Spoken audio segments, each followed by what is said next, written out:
In the heart of Mexico, where the shadows of cartels loom large, one mother's love ignited a relentless pursuit of justice.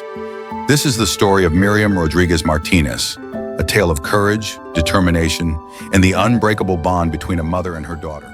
In 2012, Miriam's 20-year-old daughter, Karen Alejandra Salinas Rodriguez, was abducted by members of the Los Zetas cartel. Despite paying the ransom, Karen never returned. The authorities in action forced Miriam to embark on a perilous journey to uncover the truth. Before we get further into this story, let me tell you a little about the woman behind the headlines. Because Miriam Rodríguez wasn't always the relentless cartel hunter that the world would come to know.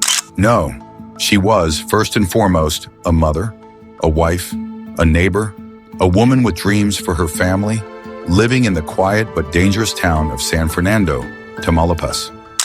Miriam was known for her kindness. She ran a small shop that sold cowboy gear, boots, belts, hats. She loved helping people find the right fit, making conversation, treating every customer like family. She wasn't political. She wasn't wealthy. She was like many mothers, hardworking, humble, rooted in her community. But it was her daughter, Karen, who truly lit up her world. Karen Alejandra Salinas Rodriguez was just 20 years old. Bright, kind, and full of life. She had dreams. Some said she wanted to be a nurse. Others said she simply wanted a good, peaceful life. And why not? That's what every daughter should have. But in 2012, San Fernando wasn't a place where dreams often came true. That year, Karen was kidnapped just a few blocks from her home. The message came quickly. She was being held for ransom. Miriam, in desperation, paid what she could. It wasn't enough. The call stopped. The silence that followed became a scream inside Miriam that would never fade. Days turned to weeks. Weeks into months. The police, useless. The authorities, silent. Miriam knocked on every door she could. Mayors, police chiefs, military officers. But no one moved. Some didn't care. Others were too afraid. Others, maybe, were in on it. It's hard to say. What's certain is this. The state failed her. Completely. So one day, she decided to take matters into her own hands.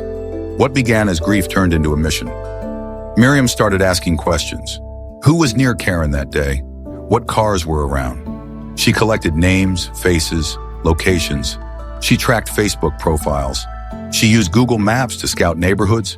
She called in favors, disguised her voice, changed her name. She even posed as a health worker conducting surveys, just to get close enough to ask the right questions. Imagine this, a woman in her late 50s with no formal training, chasing cartel members on her own. No backup, no weapons, just her wits, her will, and a mother's rage. One by one, she tracked them. One man she found working as a vendor at a market. Another she found through a tagged photo on Facebook. Another she followed on a bus across the state. With each new lead, she brought them to the police, demanding arrests. Some were caught, others fled, but Miriam kept going. And still, behind every clue, behind every breakthrough, there was Karen. Gone, but never forgotten. Every night, Miriam returned to the same room where her daughter once laughed, where her absence echoed louder than any sound. She didn't just want justice. She needed it to breathe again. Years had passed since Karen disappeared. Yet Miriam never stopped searching. Most people would have lost hope. Most would have given up. But not Miriam.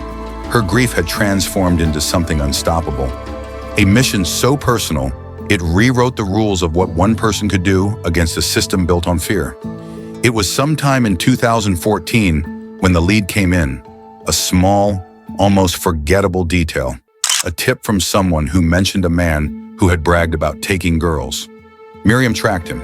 She followed patterns. She studied his habits. Eventually, she located him working as a street vendor in Ciudad Victoria. Alone, vulnerable. She didn't confront him. No, Miriam was smarter than that. She memorized his movements, took photos, and collected enough evidence to bring to the police. This time, undeniable, concrete proof. With pressure mounting from her persistence, the authorities had no choice. They arrested him. In custody, under interrogation, he cracked. The man confessed. He gave names, details, And then he told Miriam the words that broke her all over again. Karen was dead. She had been murdered shortly after the ransom was paid. Her body had been dumped in a remote area, buried in a shallow grave like garbage. Miriam had always feared this truth, but now she knew it.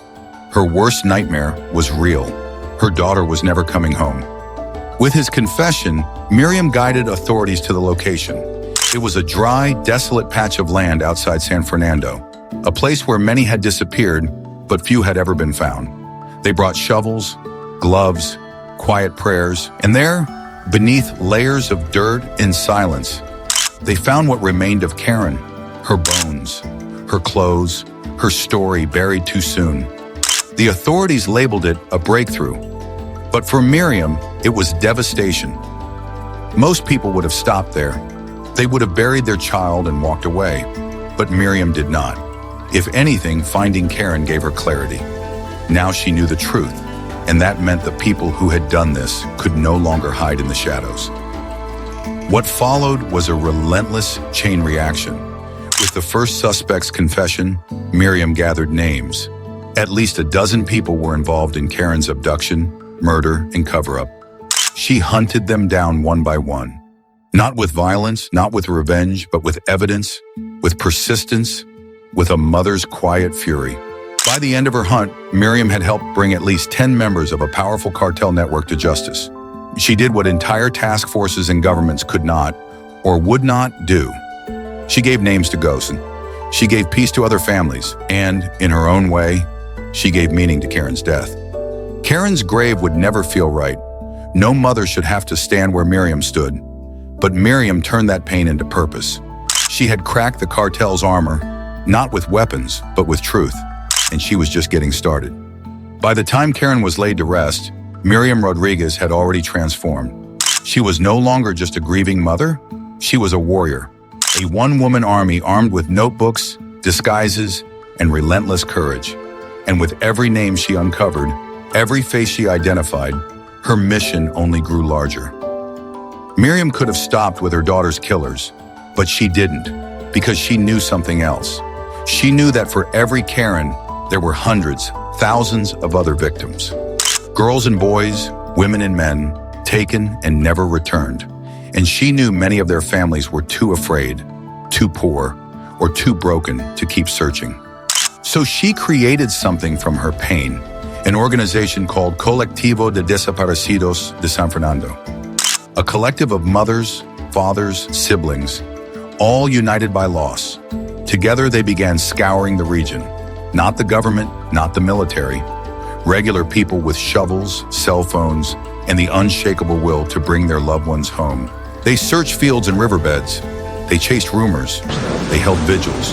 They uncovered mass graves, sometimes dozens of bodies at once. What they revealed was shocking. A silent war zone in their own backyards, ignored by officials who had long stopped counting the dead. And while many members of the group focused on searches, Miriam stayed focused on justice. She wasn't just trying to find the dead, she was hunting the living. She wanted every last perpetrator brought to trial, and she was willing to go to unbelievable lengths to make that happen. She once posed as a pollster, knocking on doors with fake surveys just to get people talking. Another time, she pretended to be a nurse, visiting relatives of suspects to confirm their whereabouts.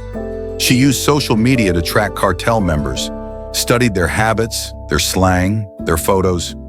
She'd screenshot a tattoo, zoom into backgrounds, identify local shops or landmarks, all to triangulate where a suspect might be hiding.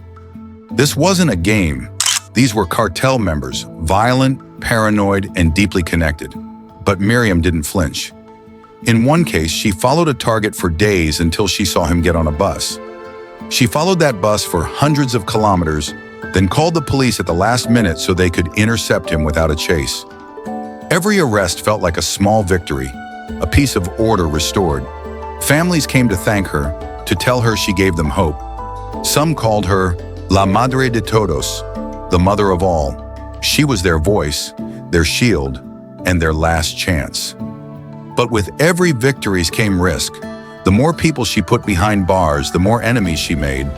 And in Tamaulipas, enemies don't just wait, They watch, they follow, they plan. Still, Miriam refused to back down, even as threats began to circle her, even as other activists were silenced. "I'm not afraid to die," she once said. "I'm afraid of letting my daughter down." And so she pushed on, alone at night, driving to remote towns, recording license plates, printing court documents.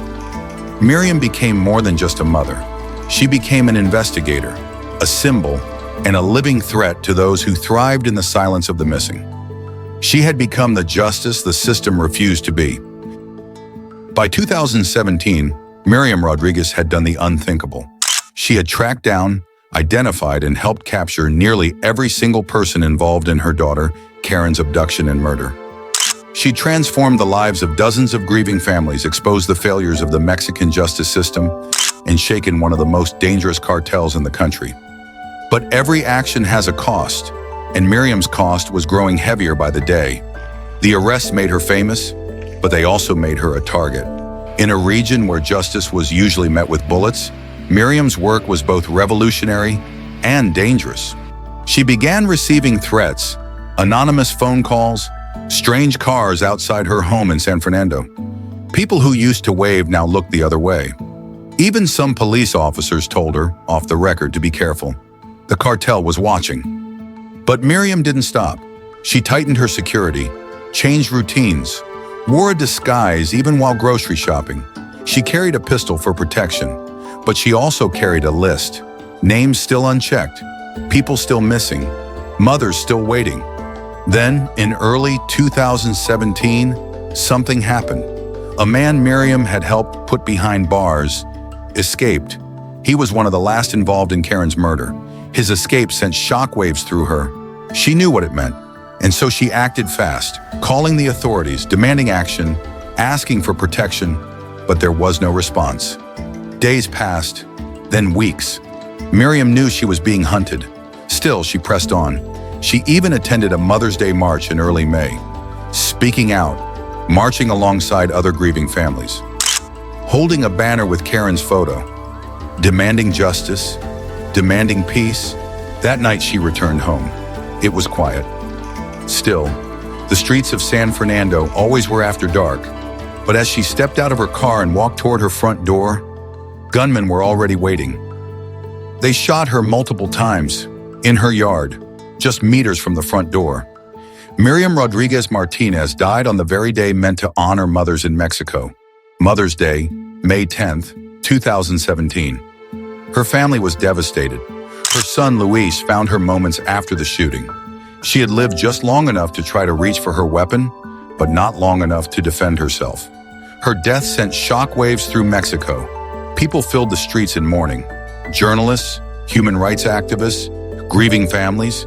Everyone who had ever seen her fight or been touched by her strength knew that a light had gone out, but what she left behind would burn forever. The woman who had single-handedly hunted a cartel, who had defied a broken justice system, who refused to stop even when death loomed, had become a martyr.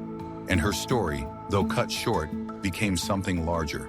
A symbol, a warning, and above all, a legacy. They tried to silence her, but they couldn't erase her. Not from the hearts of the mothers she marched beside, not from the people who picked up her list and continued the search, and not from us, the ones who now tell her story.